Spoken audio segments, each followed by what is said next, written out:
Olá, bem-vindo ao Fórum do Trabalhador. No programa de hoje eu recebo a advogada Bianca Moreira de Oliveira Ribeiro. Ela vai falar sobre o benefício de prestação continuada. Também o professor Miguel Oliveira Moreira Júnior, que vai apresentar o tema Qualificar para Vender Mais. Tem ainda informações sobre o baile dos comerciários, campanha de prevenção contra o mosquito Aedes aegypti. E tem uma entrevista com José Luiz da Atena. Tudo isso a partir de agora no nosso Fórum do Trabalhador.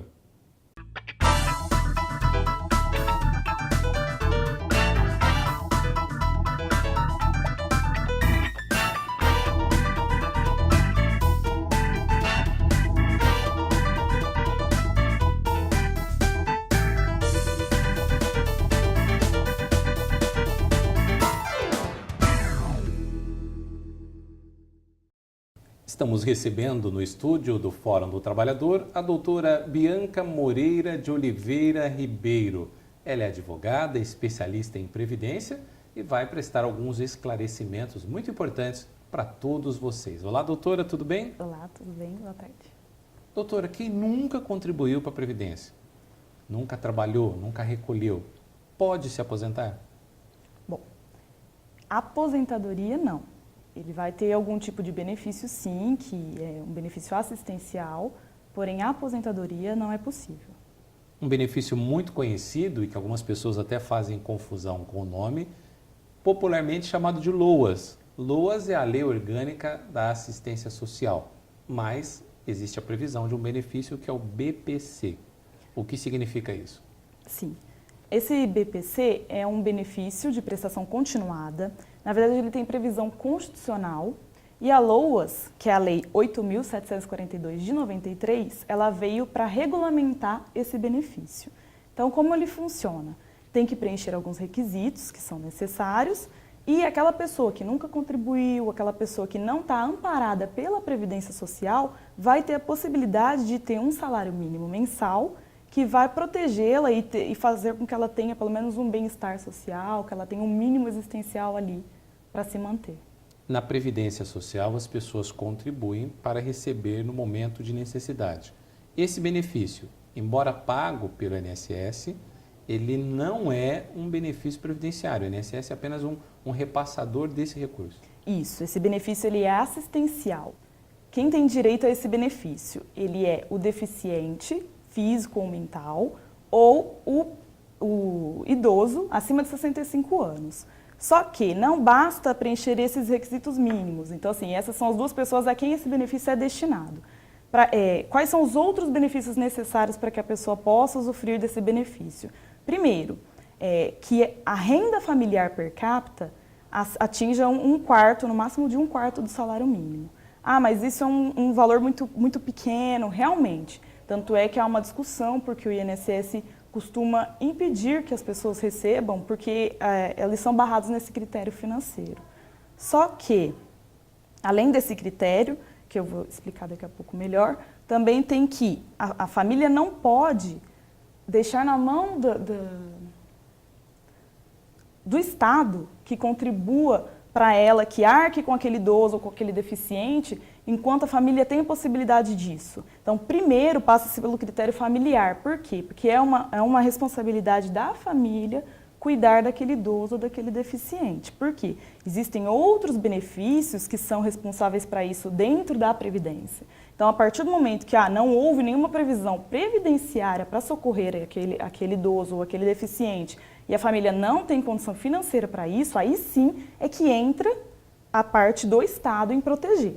Então, esse é o início do porquê que tem esse valor mínimo necessário. Então, primeiro critério, idade, ao lado do critério deficiência, são dois grupos específicos da sociedade.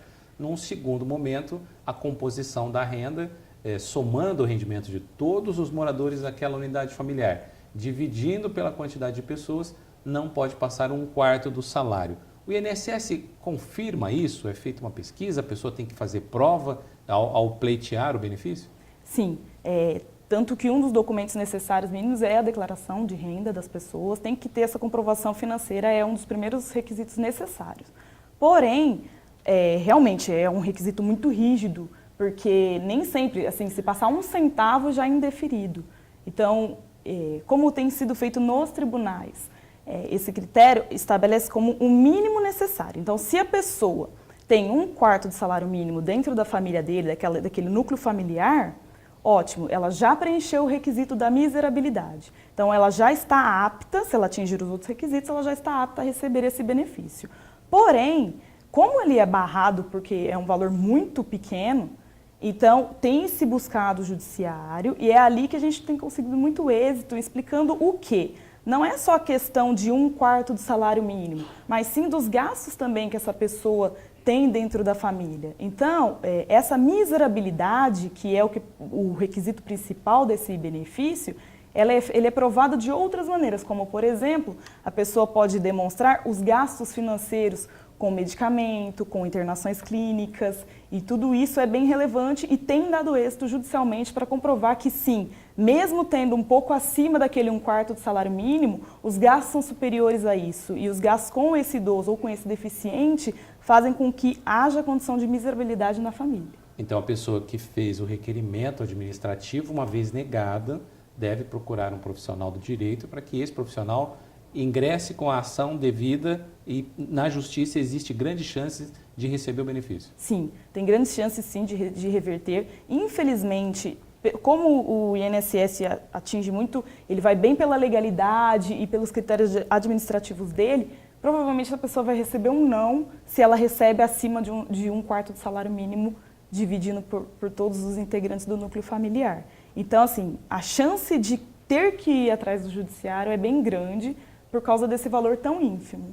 Mas tem revertido sim, tem tido bastante êxito com relação a novas formas de se aferir à miserabilidade da pessoa. É importante esclarecer para as pessoas que, diferente da aposentadoria, da pensão, esse direito é personalíssimo. Se a pessoa falecer, o direito não passa para ninguém. Sim. Primeiro que a pessoa não tem direito a receber 13º, isso é bem importante porque tem bastante questionamento sobre isso. E segundo que sim, é personalíssimo, ele existe exatamente para custear aquela pessoa. Então, a partir do falecimento dela, o benefício é extinto. E não só pelo falecimento, há outras formas de extinção do benefício. Por exemplo, de 2 em 2 anos, são refeitas pesquisas para verificar se os requisitos ainda estão sendo preenchidos. Então, se a pessoa passou a trabalhar, ou se a família passou a aferir uma renda bem mais alta e tem condição de cuidar daquela pessoa, também há a rescisão do benefício.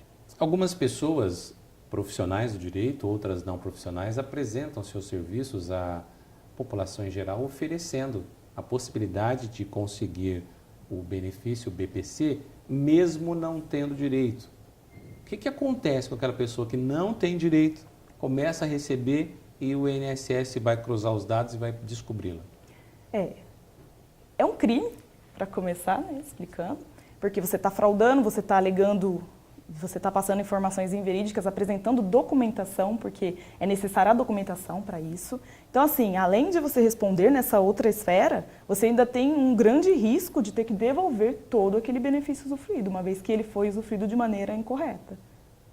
Algumas pessoas têm dúvida, por exemplo, a pessoa que está presa, o recluso, esse não tem direito porque ele já recebe outro. Sim, não há acúmulo desses benefícios. Então, a partir do momento que a pessoa está tendo uso de algum benefício previdenciário, qualquer outro tipo de benefício, ela não tem direito a esse LOAS. Esse salário mínimo do LOAS não é permitido. O que é possível, assim, dentro de uma mesma família, pode existir mais de um idoso.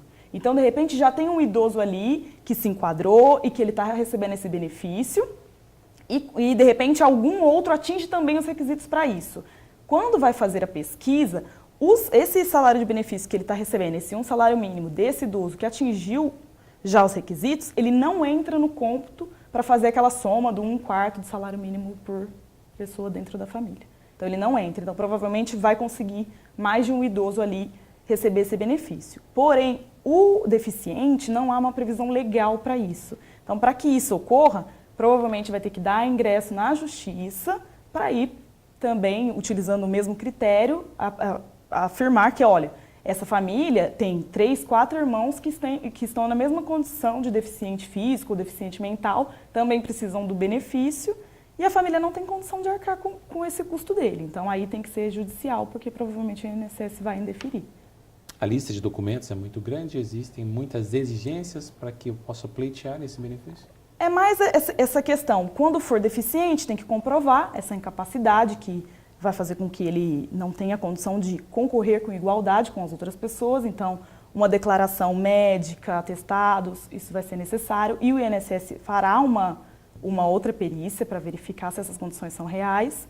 Também temos que comprovar essa renda, né, de todas as pessoas, fazer a comprovação.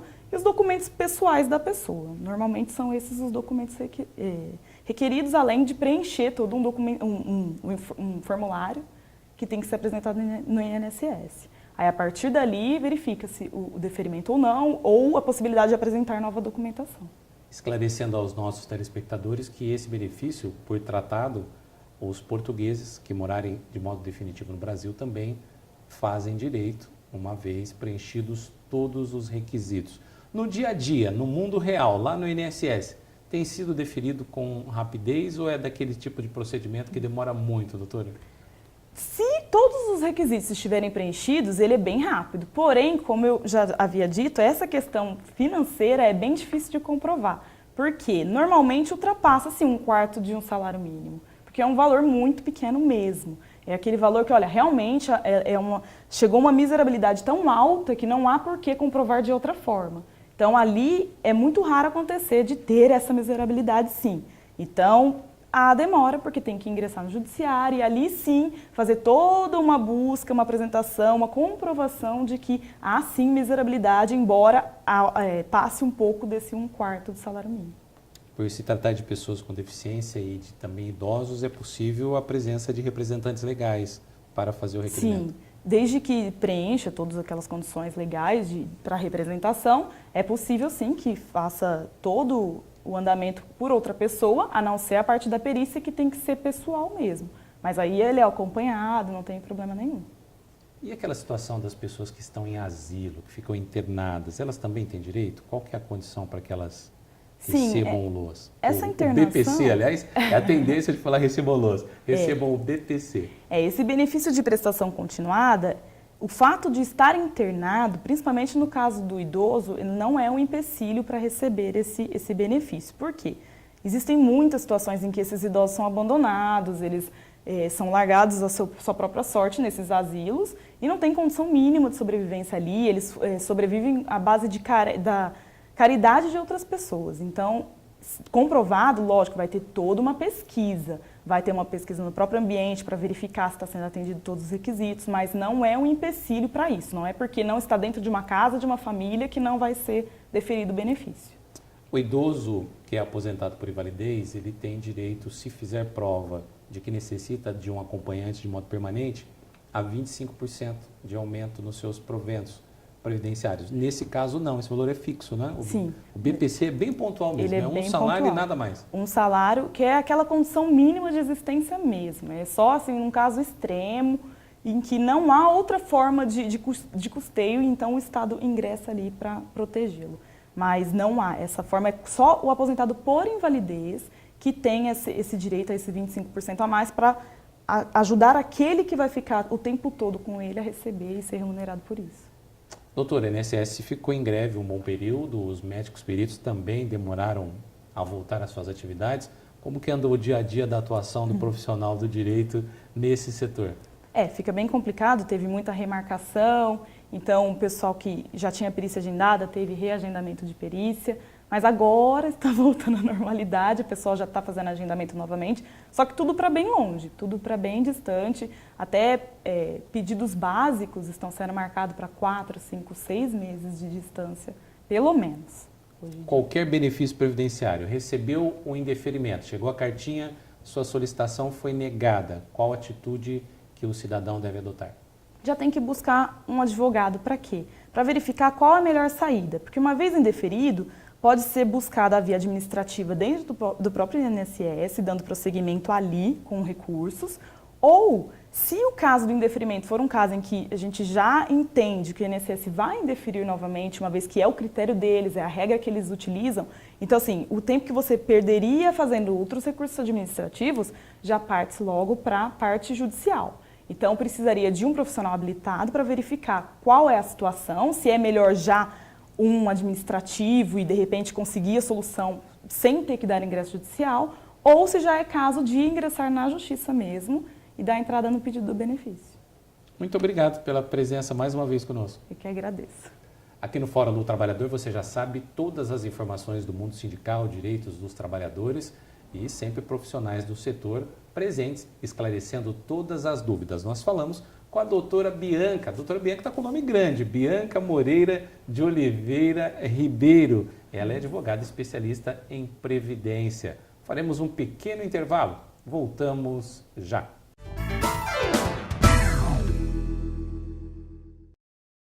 Pessoal, todo mundo aqui. Eu vou anunciar o incompetente do mês. E é? Você. Você. Pode vir aqui na frente pra todo mundo te ver, garoto. Pode aplaudir, gente. Vamos aplaudir. Continue assim sem cumprir as metas que você vai longe.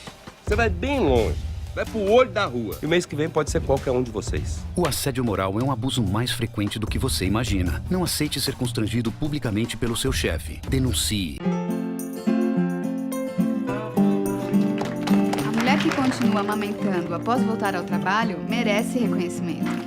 E a empresa que apoia esse gesto também. A amamentação diminui o risco de doenças na criança e na mulher. Por isso, o empregador incentive este gesto, oferecendo sala de apoio à amamentação, creche no local de trabalho e licença maternidade de 6 meses. Amamentação e trabalho. Para dar certo, o compromisso é de todos.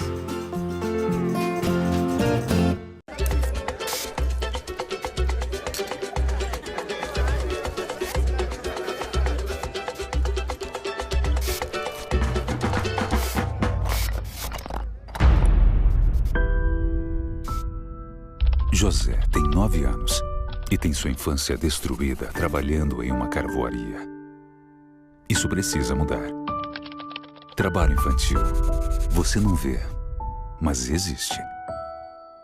No Brasil, ainda existe racismo no atendimento em saúde. O tempo de consulta das mulheres negras é menor que das mulheres não negras. E a mortalidade materna é 26% maior. A mortalidade infantil na primeira semana de vida é 11% maior em crianças negras. O SUS não aceita discriminação. Se você for vítima ou testemunha, denuncie. Ligue 136. Não fique em silêncio. Todos os dias, meninas e meninos são vítimas de muitas formas de violência. E o pior é que muita gente finge não ver nem ouvir e silencia. Não desvie o olhar.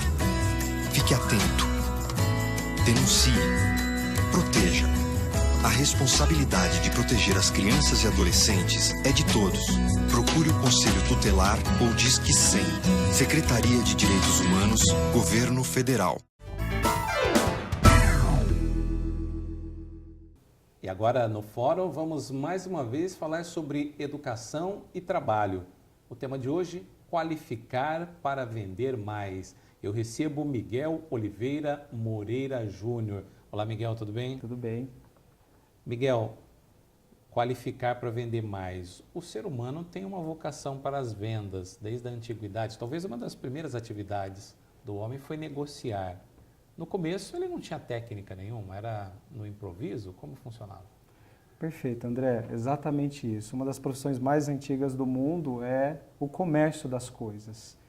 E o que nós percebemos ao longo do desenvolvimento das coisas, dos negócios, é que a necessidade da qualificação. À medida que você começa a comparar as coisas, analisar os resultados, a alta performance das empresas e das marcas, você começa a perceber que a estrutura desse crescimento sustentável e perene, ela passa por uma qualificação da estrutura da área de vendas e dos gestores comerciais. Eu preciso sempre mostrar um diferencial para o meu cliente. Se eu vendo tomates, eu tenho que falar que o meu tomate é melhor. Se eu vendo serviços, que os meus serviços são melhores. Se eu vendo ideia, que as minhas ideias são melhores. Talvez essa seja uma das grandes perguntas que a área de vendas tenta responder. Porque vender nada mais é do que contar histórias. E contar histórias com embasamento, com uma estrutura que gere um desejo para o consumidor. Então, quando falamos em vender mostrando vantagens passa sim pela ideia do que você mencionou, que nós temos que gerar o desejo, tornar perceptível o nosso serviço, o nosso produto mais do que os outros. É uma arte de encantamento o comércio? Podemos dizer que sim, né? Como gerar o desejo, como encantar, e hoje se usa muito o engajamento, né? De que maneira eu consigo engajar o meu cliente?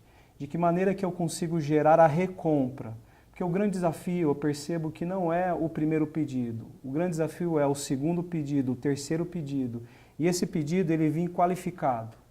E quando falamos em qualificação, queremos falar na prática da qualificação, é que esse negócio venha cada vez mais com um pouco mais de margem, um pouco mais de mix, um pouco mais de valor percebido, que aí você consegue mostrar a sua diferença, o seu diferencial. Nós vivemos uma época de dificuldade e tem pessoas que só vão buscar o menor preço. É importante quem está no setor de comércio mostrar para o seu cliente que além do menor preço existem outros indicativos, outras vantagens? André, eu recebi recentemente algumas pesquisas que realmente mostram o movimento do consumidor. O consumidor ele está um pouco mais seletivo, ele está um pouco buscando mais informação e tentando fazer do seu momento de compra um momento que ele entenda que ele está tendo vantagens. Mas isso não significa que o único fator é o preço. O preço é um dos principais, mas nós percebemos várias empresas, produtos e serviços crescendo em meio desse momento, vamos chamar de turbulento de mercado. O consumidor, ele não só quer preço, mas se você conseguir oferecer para ele também uma experiência de consumo, onde o preço é um fator relevante, mas também as outras alavancas de vendas que nós chamamos, ela também transmite esse valor para o cliente. Tem muitas marcas, produtos e serviços que estão crescendo no meio desse momento de mercado. Num grupo de crianças, nós observamos que uma tem uma característica, ela é mais ativa e ela consegue negociar ali o doce, ela consegue trocar a chupeta, ela consegue trocar o brinquedo. Essa criança vai ter uma tendência a ser um bom negociante. Ainda existem nas corporações, nas empresas, esse que vem só com a vocação ou, além da vocação, ele precisa agregar o conhecimento? Bom, André, é uma realidade esse comentário que você fez. Não dá para se negar que uma parte dos profissionais de vendas, eles se destacaram na infância, eles exerceram uma influência no meio dos seus amigos. Mas o que nós percebemos nos últimos anos, que a alta performance, a expansão dos negócios e uma área comercial que consegue construir resultados crescentes e perenes, ela passa por um novo momento. Um momento onde as pessoas elas se qualificam, onde não dá mais para depender somente do relacionamento com o seu cliente, com o seu consumidor, e passa pela aplicação de técnicas, desde o momento de uma abordagem e a todo o trabalho desse processo de vendas. Então, numa administração moderna, conversando com os principais gestores das maiores companhias do Brasil, as principais marcas, conversando com os recursos humanos dessas empresas, a gente percebe que essa habilidade da infância, ela não garante o sucesso e a alta performance dos profissionais. O que garante é a qualificação, o desenvolvimento, o autoconhecimento e, mais do que isso, a aplicação disso no cotidiano. É transformar o nosso cotidiano no exercício de uma excelência diária. Quando pegamos profissionais vendedores que se destacam hoje no mercado, vendedores que conseguem contar a história da marca, vendedores que conseguem implementar um novo produto, um novo serviço, conseguem transmitir isso para o seu consumidor, nós percebemos que esse vendedor, ele recheia a sua atividade de vendas com técnicas, desde uma abordagem de um bom dia, através de uma análise da situação, da área de vendas, né? A gente percebe que ele adota em todas as fases da negociação, ele utiliza a técnica. Na cadeia produtiva, que muitas vezes é muito longa, o último detalhe é a venda. Ela está lá na ponta e esse vendedor vai ser o encarregado de abrir para o consumidor o universo daquele produto. além de conhecer bem o produto, ele precisa conhecer toda essa sistemática e também conhecer o cliente para ver o que aquele produto muda na vida do cliente? Ele precisa trazer essa ideia? Perfeito, André. Colocação. Hoje o vendedor ele se transformou num consultor de negócios. Mais do que conhecer somente ali a parte final de levar aquilo que a indústria produziu, que a empresa produziu, ele precisa conhecer a realidade do cliente, ele precisa conhecer o mercado, ele precisa entender o posicionamento das marcas, ele precisa entender o que está acontecendo com os concorrentes. Basicamente, eu digo que um bom vendedor, um bom gestor comercial, ele exerce como se fosse um médico de mercado, porque ele analisa um diagnóstico, cria simulações e leva uma sugestão, uma proposta de venda para o seu possível cliente, para o seu cliente. Então, é exatamente isso que você falou, André. Hoje o vendedor ele precisa ter o conhecimento do todo. Cada vez mais os clientes estão bem informados, com acesso de internet, com acesso à ampliação da educação em todas as plataformas. A gente percebe o consumidor muitas vezes surpreendendo os vendedores, surpreendendo a gestão comercial com muita informação. Então, a área comercial de alta performance, ela é uma área comercial que conhece todo o processo. A administração é uma das carreiras que mais apresenta opções aos profissionais. Nós temos vários cursos na própria cidade, mas a maioria dos profissionais de destaque estão buscando algo mais, uma pós-graduação, um MBA. É necessário aprender e se preparar sempre? André, o processo de desenvolvimento profissional e até pessoal, eu sempre digo que ele não termina. O bom profissional é aquele que aprende todos os dias. Tem uma frase que eu gosto muito que diz: ninguém é novo para ensinar, nem muito velho para aprender. Ou seja, nós aprendemos a todo momento. E o ciclo de desenvolvimento profissional, ele passa pela formação acadêmica. Ele passa pela lapidação acadêmica depois da graduação. E ele passa por você se expor ao aprendizado através de um grupo de colegas profissionais. E a sala de aula nos proporciona muito isso. Então, mais só do que se expor através de uma leitura, de uma conversa, uma experiência, quando você decide aceitar o desafio do autodesenvolvimento, do crescimento profissional, você vai passar, sim, por sentar novamente numa cadeira e se expor ao aprendizado. Então, eu sempre digo que o desenvolvimento profissional passa, com certeza, pela capacidade de aprender todos os dias. E os cursos fazem isso, né? O Sindicato dos Comerciários realizou uma parceria com a Fundace, buscando qualificação profissional, não só do comerciário, mas de toda a classe trabalhadora. E você foi convidado para participar desse desafio. Como que foi isso? Quais as suas expectativas com relação a esse curso? Bom, um grande desafio.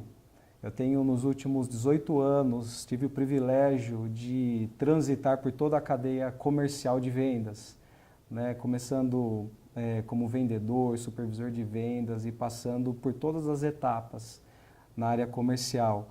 E poder compartilhar um pouco disso era um sonho, um desafio que existia dentro de mim. Então, estou encarando isso como um momento único do meu desenvolvimento profissional. Estou encarando como uma oportunidade de aprender. É uma avenida de duas mãos, onde você aprende mais ensinando e se desenvolve. Então, é uma grande oportunidade para os professores e para os alunos essa troca de experiência. Estou encarando como um grande desafio profissional, prazeroso, a oportunidade de compartilhar um pouco disso, né? Atualmente, eu faço a gestão comercial do Brasil, de um pedaço do Brasil, de uma indústria de alimentos. Nos últimos anos tive a oportunidade de atuar na indústria de bebidas, na indústria esportiva, nas principais regiões do país. E poder dividir um pouco isso com as pessoas me dá muito prazer. Você vem de mercados muito desafiadores. É verdade, é verdade. Hoje, tudo que vai na mesa do brasileiro, né, aquilo que nós todos os dias consumimos, as indústrias, as empresas, as marcas que se relacionam com o consumidor todos os dias, estar nesses segmentos de alimentos e bebidas e de roupas também, que é aquilo que a gente se relaciona todos os dias, isso demanda das indústrias, das empresas, um nível de excelência muito maior do que das outras. Né? É como você vender hoje, entregar amanhã e produzir no dia seguinte. Então, um ciclo de processos, estar envolvido nesse meio acelera muito o seu desenvolvimento. Né? Então, eu me considero um privilegiado em ter participado, transitado nesse ambiente que você aprende muito. Qual a mensagem que você deixa para quem está nos acompanhando em casa agora e que ainda tem uma dúvida, mas na idade que eu estou da vida, compensa estudar, compensa buscar mais uma formação, mais uma especialização?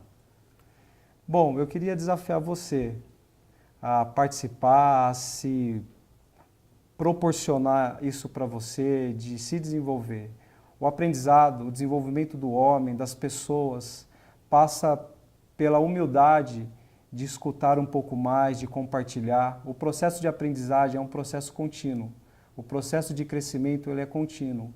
Você tem a decisão e a escolha de trilhar esse caminho. Está nas suas mãos, está nas minhas mãos decidir ou não o caminho do desenvolvimento profissional.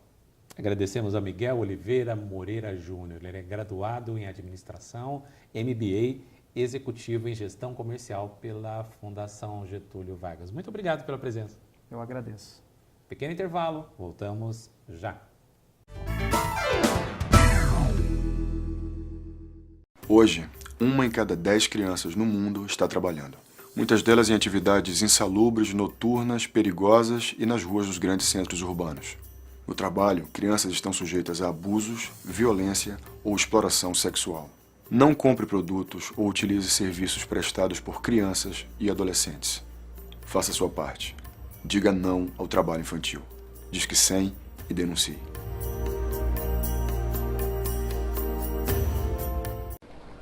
Esta é uma pistola de pregos, um exemplo de produtividade. Para o profissional bem treinado, é uma ferramenta de trabalho rápida, precisa e potente. Porém, em mãos inexperientes, ela é um acidente esperando para acontecer.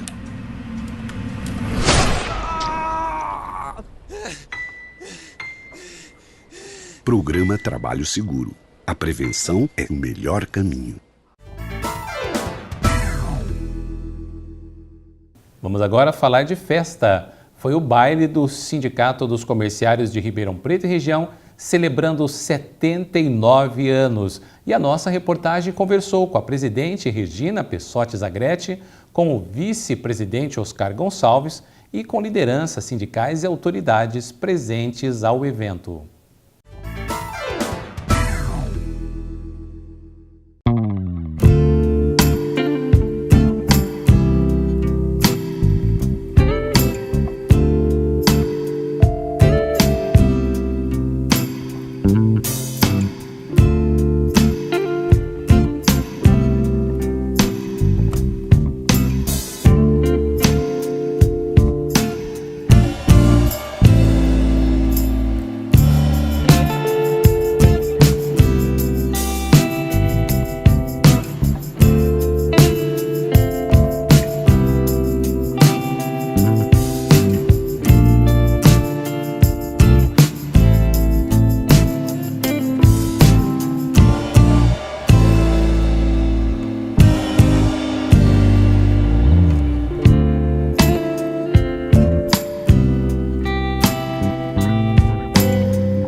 Prazer que nós estamos comemorando aqui 79 anos dos Sincomerciários de Ribeirão Preto.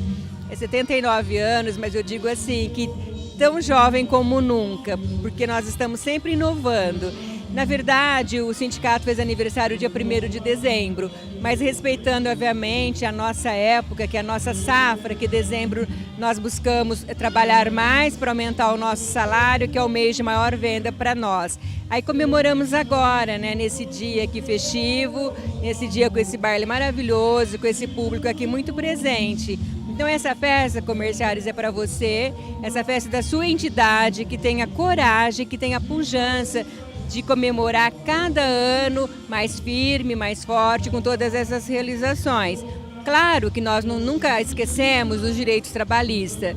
Então, o foco dos sindicatos empregados do comércio é o cumprimento da obrigação trabalhista, são as orientações das obrigações, dos deveres e também de todos os seus direitos. Mas, paralelo a isso, nós fazemos esse lazer nesse clube de campo maravilhoso, que é seu comerciário. Você pode vir aqui com a sua família, passar aqui as horas agradáveis. E eu costumo dizer, encher as baterias para no decorrer da semana você conseguir aguentar realmente essa competição, essa pressão, enfim, essa produtividade. Mas nós comerciários, nós vivemos de festas, então estamos agora já terminando o carnaval, estamos nos preparando para a Páscoa, para as vendas de Páscoa, obviamente, que vão ser excelentes. Nós temos aí também toda a cultura, né, toda a religiosidade da Sexta-feira Santa, mas onde os supermercados também têm uma venda diferenciada, e tudo isso, nós só tem um comerciário servindo você, tem um comerciário atrás de todo esse trabalho. E em seguida nós vamos ter o Dia da Mulher, né, porque comemorar o dia 8 de março, nós vamos comemorar no dia 13, mas é esse dia dedicado à reflexão, é dedicado a nós, né? O que nós somos, o que queremos, para onde nós vamos, como que é esse mercado competitivo. Nós estamos ao lado dos homens, nós não estamos nem à frente, muito menos atrás, nós estamos sempre ao lado para um bem comum, para um bem de uma família, para um bem de uma sociedade, na verdade, para que tudo realmente corra dentro de grandes princípios éticos, princípios religiosos. E dentro de tudo isso, eu já estou me preparando para o Dia das Mães.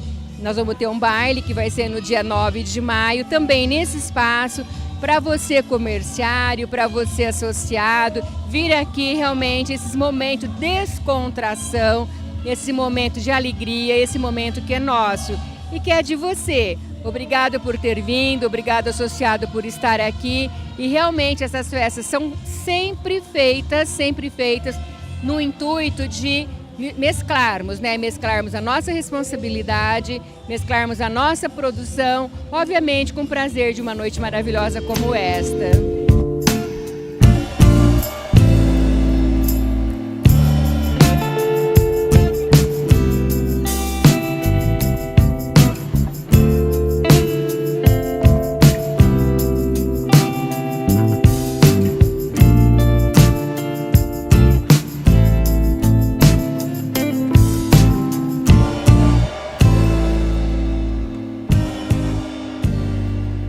É uma satisfação estar aqui nesse grande acontecimento, que é o baile de aniversário do Sindicato dos Empregados do Comércio.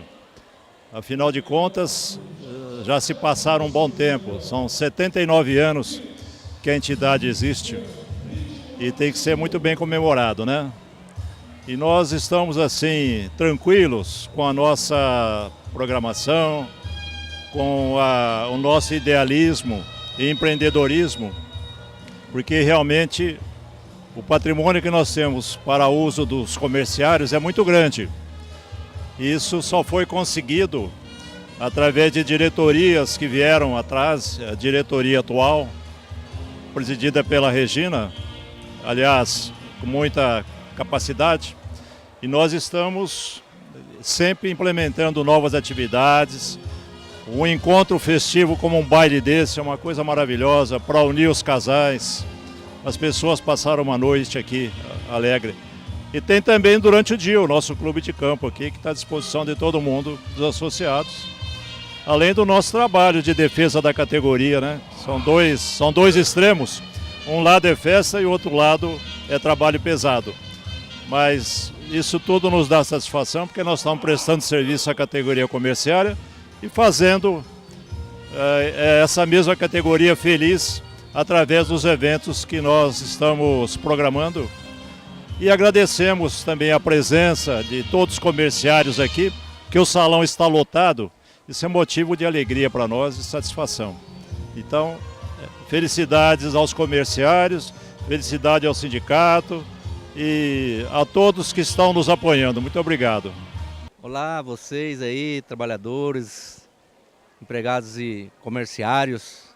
Estou aqui no clube para estar participando aqui do baile de 79 anos do Sindicato dos Comerciários, uma categoria importante de prestação de serviço da atividade do comércio.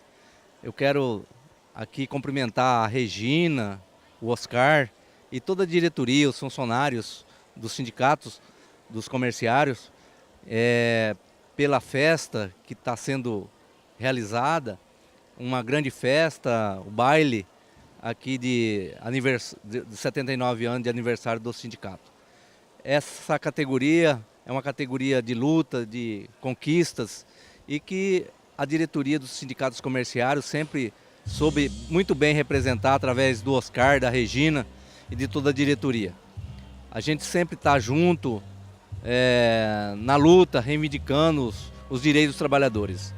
Nós fazemos parte de um grupo de trabalho através do Ministério do Trabalho, que estamos sempre reunidos, discutindo e reivindicando os direitos dos trabalhadores. E isso é muito importante, independente de sindicato, ou seja, de algumas categorias, a gente sempre está junto. O nosso sindicato, que é o Sindicato dos Frentistas, foi criado, ou seja, ele surgiu através dos sindicatos dos comerciários. Nós estamos também participando da mesma organização sindical, ou seja, nós somos do grupo da Confederação Nacional dos Trabalhadores no Comércio, que é o posto de combustível, que é a CNTC. Então, nós estamos sempre juntos, batalhando, lutando, reivindicando os direitos dos trabalhadores. E isso é muito importante. Nós estamos aí no processo agora da organização da festa do 1º de maio, e é uma festa memorável, que foi através do vereador André, que criou a festa de 1º de maio, uma festa importante para a gente lembrar por que é o 1º de maio. O 1º de maio não é só festa, o 1º de maio é uma luta, foi trabalhadores que morreram, trabalhadores que lutaram para reivindicar as 44 horas semanais hoje, né? Que antigamente não se tinha uma jornada de trabalho, ou seja, trabalhadores trabalhavam 14, 16 horas por dia, era uma escravidão. E isso é através do sindicato que se conquistou hoje uma jornada de trabalho que está sendo respeitada através aí dos sindicatos, da organização sindical. Então é importante a gente destacar todo o trabalho que tem sendo feito através do sindicato. O sindicato, muitas vezes, não é só, às vezes, lutar pelo salário, mas também pelos benefícios da categoria.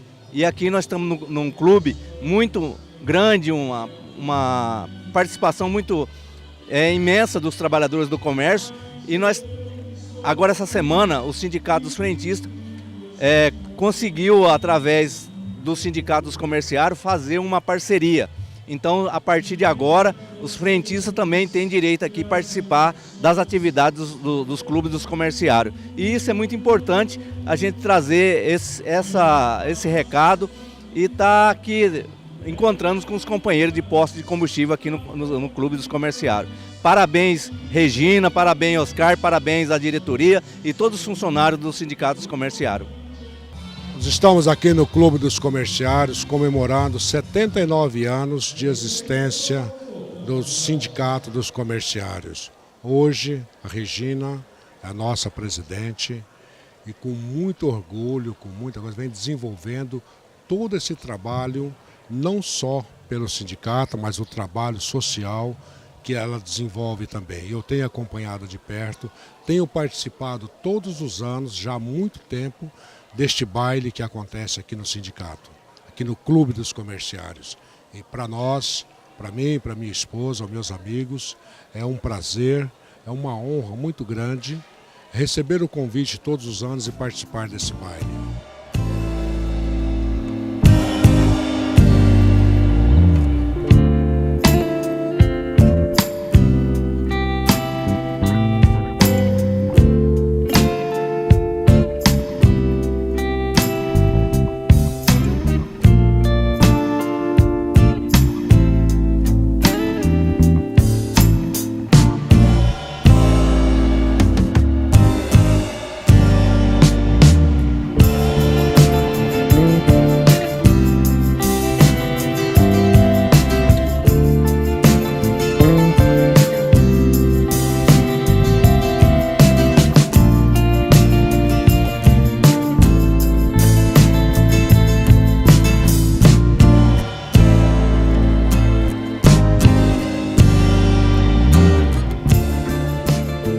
Ribeirão Preto tem 158 anos, é uma cidade extremamente forte.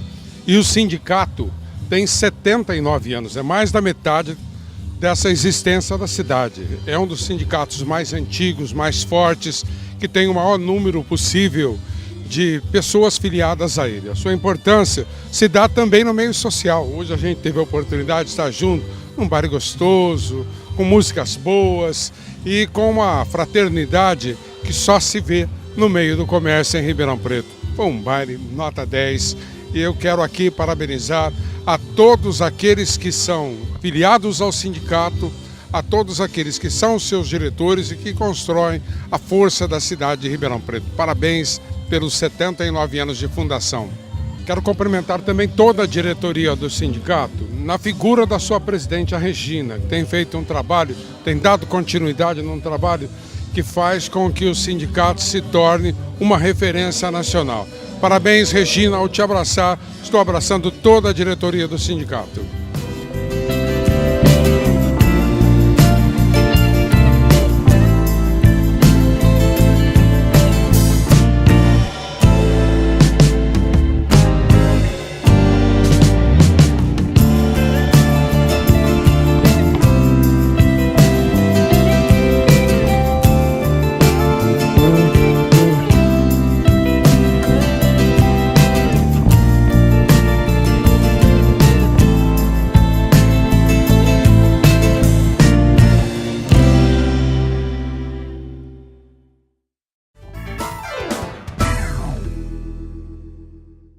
Muito bem, parabéns a Regina, a toda a diretoria do Sindicato dos Comerciários, 79 anos de uma bela história. Mais um intervalo, voltamos já. Toda grávida precisa de cuidados. Ainda mais sabendo que o vírus Zika, transmitido pelo mosquito da dengue, pode causar microcefalia nos bebês. É preciso passar repelente, manter portas e janelas fechadas ou com telas anti-mosquito.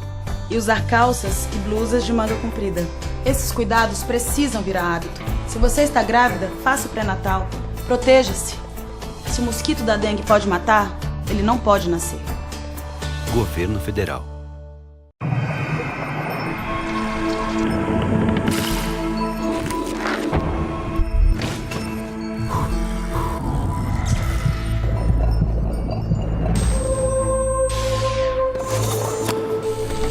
Você é sua principal ferramenta de trabalho. Por isso, empregador e empregado têm o dever de prevenir os acidentes de trabalho e preservar a vida. Com um ambiente de trabalho mais seguro, o Brasil avança para um futuro melhor.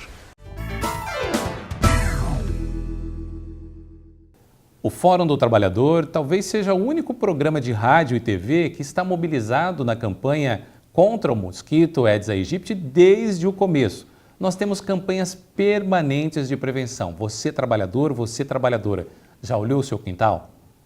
E o telhado? Olhou a calha? Deu uma checada no jardim? E na sua empresa, está tudo ok?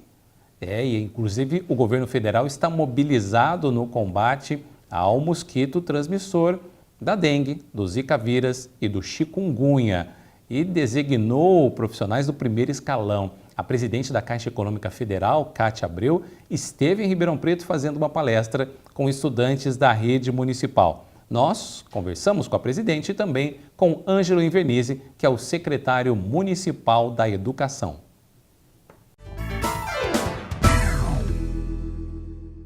O objetivo de um evento como esse é a união de forças, na verdade, que é importante. Isso, a mobilização da sociedade, porque 2/3 dos criadores do mosquito estão nas casas da gente, na minha casa, na casa de você que está ouvindo a gente. Então, a mobilização de cada família é fundamental. Essa mesma aula e discussão que está sendo feita aqui em Ribeirão está sendo feita em todo o país. Serão 60 milhões de estudantes que passarão por isso e que se tornarão mais, como disse a prefeita, agentes de endemia junto às suas famílias, seus famílios e suas comunidades. A toda a comunidade aqui de Ribeirão Preto, assim como a nossa presidenta está lá em Juazeiro, na Bahia, dando uma aula como essa aqui, e em todo o país, outras autoridades, junto com os governadores e com os prefeitos, mobilizando a sociedade para essa briga com o mosquito, que porque é a maneira que a gente tem de evitar as doenças que ele traz para a nossa sociedade. Secretário, toda a rede municipal empenhada no combate ao Aedes aegypti? Sim, desde o dia 11 de fevereiro, os alunos iniciaram o ano letivo, começaram a capacitação, primeiro foram dos professores, depois foram dos alunos. Os alunos chegam no laboratório de informática, recebem a capacitação, criamos situações dentro do entorno das escolas e também na escola também, que tem muita área verde nas escolas municipais, no sentido de eles identificarem o que é um criador e como acontece a coisa. A partir daí, os alunos saem no entorno da escola identificando também possíveis focos, inclusive também podendo, com telefones também, que possam informar aonde tem depósitos irregulares ou também algum tipo de limpeza no entorno da escola também. Eles são motivados a fazer 10 minutos na sua residência por dia para cuidar dessa questão dos criadouros também. E também no sentido de levar isso para os seus familiares, para os pais, para as tias, enfim. A Secretaria de Educação colocou toda essa à disposição os seus 55 mil alunos aí para que nós possamos combater e vencer esse mosquito. Nós percebemos que as criancinhas mais novas dominavam muitas informações já sobre o mosquito. A orientação, o trabalho é feito com todos os ciclos, com todas as idades. Exatamente, até com os bebês nós trabalhamos os pais quando eles chegam e há uma palestra, alguma coisa, uma informação nesse sentido. Nós estamos usando o modelo de educação no trânsito como ponte para alcançar esses objetivos. Nós tivemos, muito apelativo do ponto de vista emocional, o aluno formar o pai, a mãe. Então, isso quando acontece, tem uma eficiência muito grande. E nós temos nada mais, nada menos que 55 mil alunos e a partir daí é um lastro muito importante para que a gente atinja os nossos objetivos quanto ao combate à dengue. Muito bem, gente, o caminho é esse. Tem que ter assistência de qualidade, mas a prevenção é fundamental. Mais um instante, voltamos com o Fórum do Trabalhador. Você sabia que hoje há mais de 3 milhões de crianças trabalhando no Brasil? O trabalho precoce provoca abandono escolar, causa problemas de saúde e pode levar à morte. Não aceite que uma criança troque o banco escolar pelo trabalho. Faça a sua parte e ajude a acabar de vez com essa prática. Disque 100 e denuncie a exploração do trabalho infantil.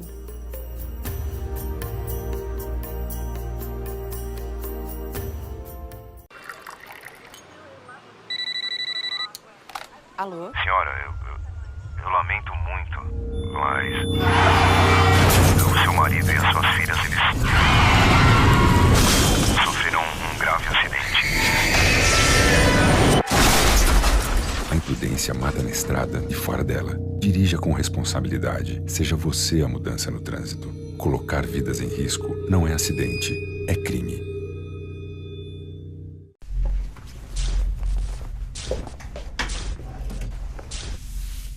Ô, Ana, você já terminou de passar as roupas? Traz aqui pra mim.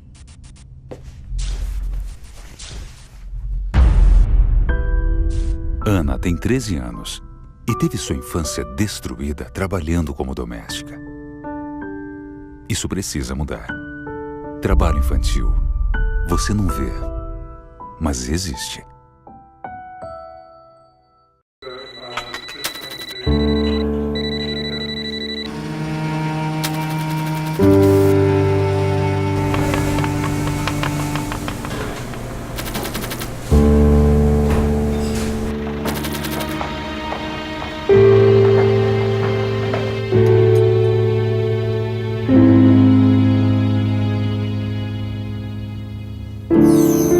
Justiça do Trabalho. 70 anos de justiça social.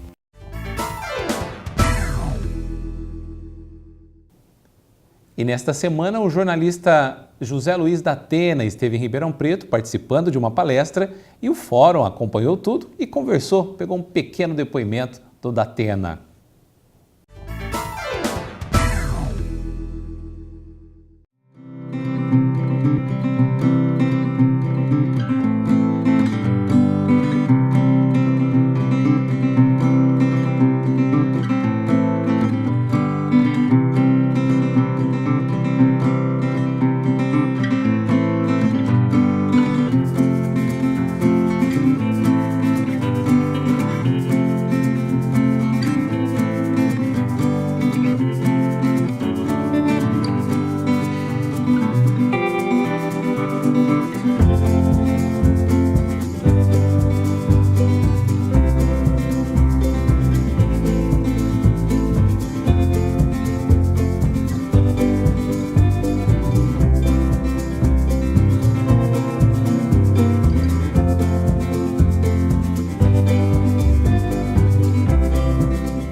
Datena, você deu uma palestra aqui pra gente falando da sua trajetória, sua carreira aqui em Ribeirão Preto, São Paulo. E agora os nossos ouvintes gostariam de saber também como que é para você estar aqui hoje nos visitando e tendo esse prestígio de ter grandes jovens aqui te assistindo e tudo mais. Bom, João, primeiro eu gostaria que Deus te protegesse da sua carreira. Já vi que você é um cara que tem capacidade e que está começando uma carreira muito bonita hoje, pode ter certeza. A gente percebe quando o cara já nasce com a capacidade, com a simpatia, com a categoria de entrevistar. Foi mais ou menos isso. Eu quis passar, principalmente para essa molecada e algumas pessoas que eu conhecia, um pouco da minha carreira, um pouquinho da minha carreira. E eu acho que eu atingi meu objetivo porque eu saí muito feliz daqui, eu saí gratificado daqui, com certeza eu acho que a minha missão foi cumprida. Eu não dou palestra, eu só vim aqui porque eu gosto muito desse pessoal da Revide. Eu fiz questão de falar um pouquinho do que foi a minha vida até hoje. E foi legal, foi um bate-papo legal com todo mundo aí.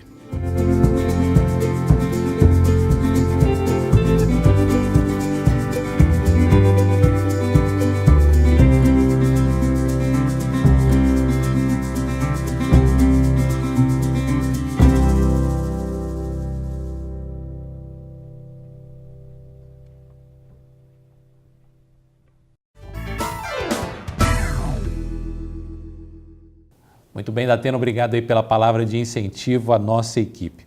Trabalhador, trabalhadora, dona de casa, aposentado, estudante, não se esqueça, você tem direitos. Consulte sempre o advogado da sua confiança, consulte a sua representação sindical. Eles devem estar prontos para defendê-lo. Não se esqueça dos nossos encontros aqui na TV, toda quarta-feira às 19 horas, todo sábado às 14 horas. E a novidade é que agora no site tati.com.br você acompanha a nossa programação. Muito legal, hein? Uma iniciativa positiva do Sistema Tati de Comunicação. No rádio, os nossos encontros são de segunda a sexta, às 7 horas e 45 minutos e aos sábados, das 8 às 10, com muita informação, prestação de serviço e a boa música. Quero contar com o carinho da sua audiência no nosso próximo Fórum do Trabalhador.